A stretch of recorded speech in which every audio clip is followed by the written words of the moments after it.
Magandang araw po sa ating lahat. Andito naman po ako sa aming maisan. Ako ay nag-survey kung ano pong nangyari sa aming mais pagkatapos pong manalasa yung bagyo dito.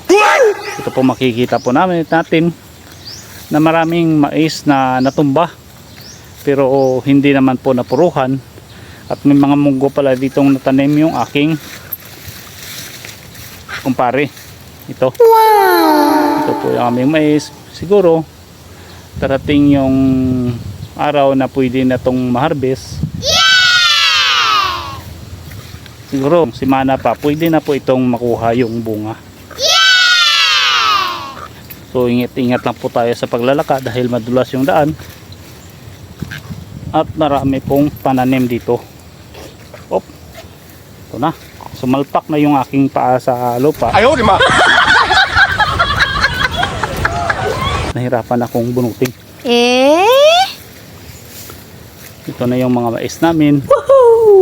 Malalaki na at ready to harvest.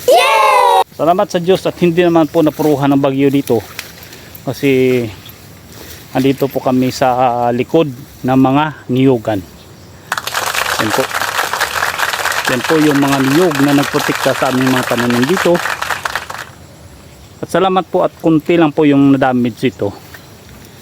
Siguro kung na-damage ito, sayang yung pinaghirapan namin sa ilang buwan.